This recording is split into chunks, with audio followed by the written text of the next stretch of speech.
Welcome to Storylab, a channel dedicated to the evolution of the American short story. It's currently about 9:26 p.m. on a Thursday night in the Bay Area, and after the historic night I witnessed yesterday at the invitation of Ken and his friends at the Pop-Out, I realized that I have yet another canon event that I will need to share with my children about one of the highest moments in the Raplands. A defining moment, a moment that will not be eclipsed by anything, anywhere, anytime soon. The only thing that could potentially unseat this moment from its crown-jeweled position was if Tupac himself were to come through the portal like Black Panther in Endgame after the blip to diss Drake himself. That is the only thing that would work right now.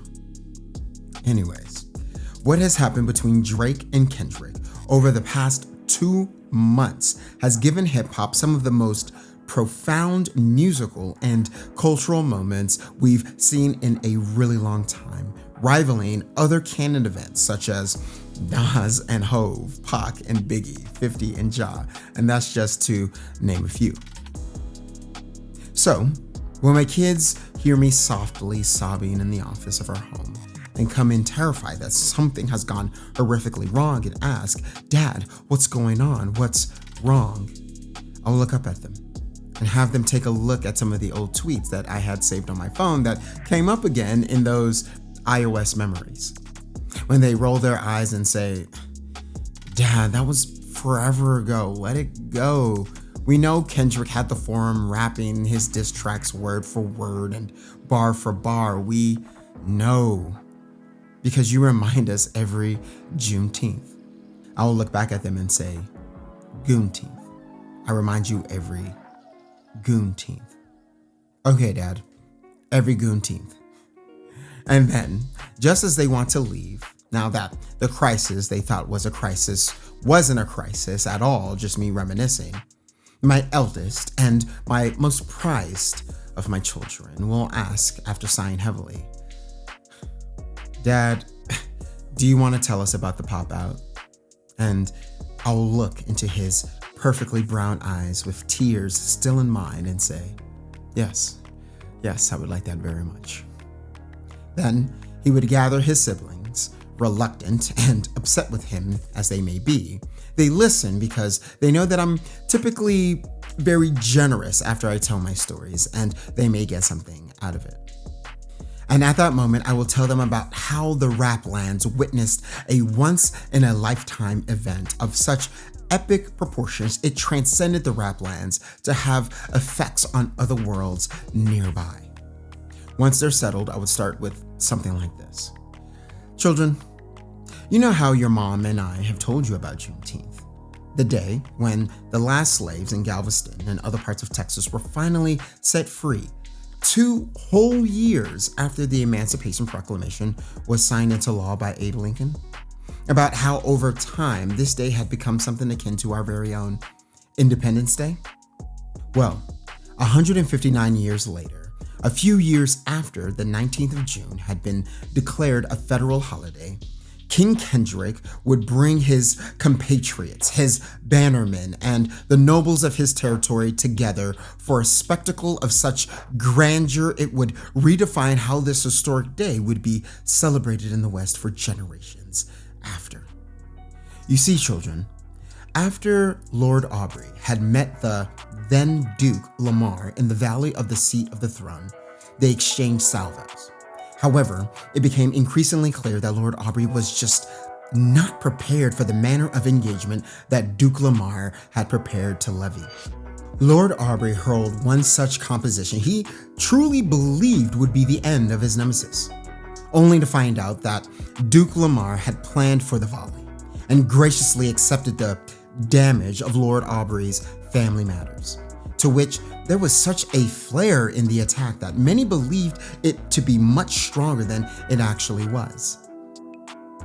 And Duke Lamar replied with his own composition mere moments later. Not even an hour had passed when Duke Lamar replied with "Meet the Grams."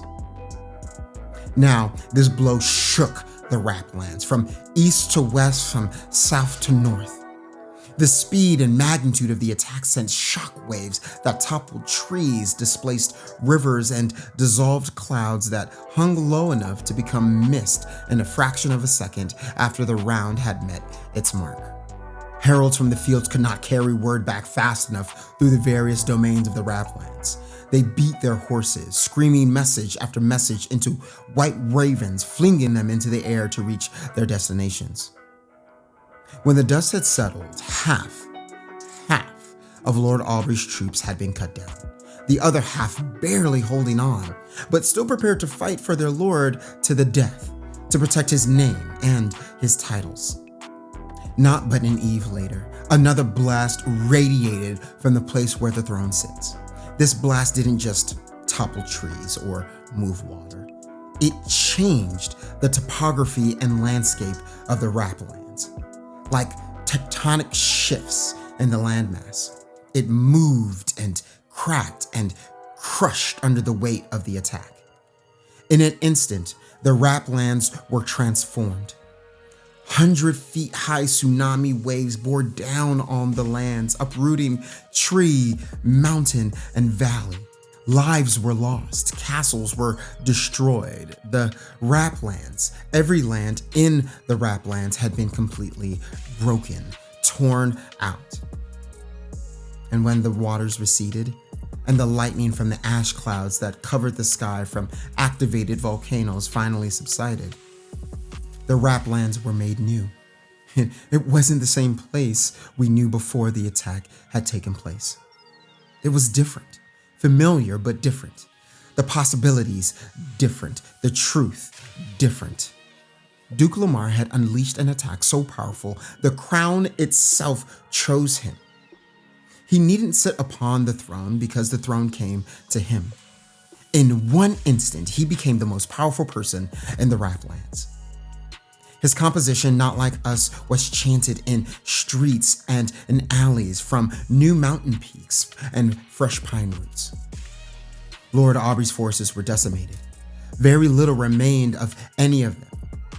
In fact, Lord Aubrey, who was viciously injured, some say beyond recovery, was carried off by only 2 of those left: his most faithful knight, Sir Chubbs, and his most loyal advisor, Sir Noah. They left the place where the throne sits and entered the wilderness. Lord Aubrey's lands had been washed away, the boundary lines of his fief redrawn. Even his proud subjects, most notably New Ho King, had left the territory to serve the immense patrons from the lands of Lamar. The battle was over.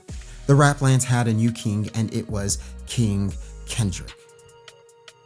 Dad, my youngest would cry out, bored out of his mind, ready to get back to whatever foolishness he was into before he got sat down. You're right. Goonteenth. So, the Raplands have a new king, and not like us is declared the official anthem of the realm. Lord Aubrey tried to make another composition, but it was quickly silenced and put to bed. Some even deny its existence. Weeks after his brilliant and masterful win and succession to the throne over Lord Aubrey, King Kendrick announced his coronation ceremony, where it was highly anticipated he would personally share the composition that crushed the North and secured him the crown and kingship over the Raplands. When the day finally came, no one, and I mean no one, could prepare for the sheer exhibition, the show that King Kendrick had planned for the Raplands. Young lords of noble name and title, and even some who strongly desired rank within the king's newly regaled fief, were given an audience with those gathered from all around the Raplands to share their own compositions. Even the much-touted Earl Mustard shared the litany of compositions he helped various high-ranking lords develop, bringing them each out in spectacular fashion. Baron Ty of Sindala, Duke YG, Lord Tyler of Creation, and Sir Roddy of Rich, to name a few. It was a presentation that had not been seen in the Raplands ever before. The king had even beseeched the presence of an elder statesman of the Raplands, Lord Dre of Compton, to recount the compositions that had esteemed him to his lofty titles and estates. But before Lord Dre would introduce the most infamous composition of the evening, and potentially of all the Raplands, King Kendrick, at the beginning of his pageantry that evening, that revered and now sacred evening, started off his exhibition with Euphoria, which set the tone of violence that could be expected from the newly crowned king, though we would have no idea how much. Composition after composition, King Kendrick put on such a precise and meticulous display of skill, stamina, and control that many believed him to be mad, because who truly could exhibit all of these behaviors in this manner to this degree? The consensus of those near and far who chanted every word of every composition was that it was their king, and only their king, that could do so. The most high-ranking lords from King Kendrick's campaign joined him in the compositions they shared, making it very evident why they had earned the many decorations and commendations they wore upon themselves so effortlessly. Even Lord Hendricks and Baron Boomin, though not in attendance, their presence was felt as King Kendrick recited every word to Like That, his first composition in warning to address the claims to kingship made by Sir Germain and Lord Aubrey in what felt like many moons ago. By the way, and at this point I would look at my children very sincerely, I know I always remind you of this, but Sir Germain indeed is wise, maybe, perhaps, the wisest of the rap lords, to, at his own festival, abdicate his role from the theater of war that would later eviscerate Lord Aubrey. Pay heed to my words, children. Be wise, even as Sir Germain was wise. After that, I would sit back, the memories of that night replaying over the lens of my eyes as if I were right back there. Then, I would say, after every other composition had been shared, after Lord Dre whispered into his microphone after silencing the forum, I see dead people. King Kendrick levied every word from Not Like Us with a gravity that once again shook the ground and rattled every edge and corner of the Raplands. Did he do this once? No, my children would reply. Did he do this twice? Again, they would reply with no. I would make it all the way to 5 before they'd know they didn't have to answer again. 5 times. 5 times the anthem of the realm was shouted from every lip that could hear the king's voice. Lords, vassals, dukes, duchesses, knights, and viscountesses from all over the Raplands joined King Kendrick in the middle of the arena, signaling a level of peace in the Raplands that was unprecedented and would be a defining moment of the king's reign. Can you imagine it? Warring factions from all over the Raplands were gathered together in unity with 2 objectives. 1, the celebration of the king and the phoenix rise of the west, and 2, the death of the north. The image of Lord Aubrey was reduced to a ruinous chorus of disaster and pain. His titles in the Raplands stomped and crushed under heel repeatedly, until there was nothing left of them but fragments of a time long past. His effigy burned in the heat of King Kendrick's limericks and verse. Oh, but did we dance that night, screaming at the top of our lungs the pentawop and various heinous crimes lauded over Lord Aubrey.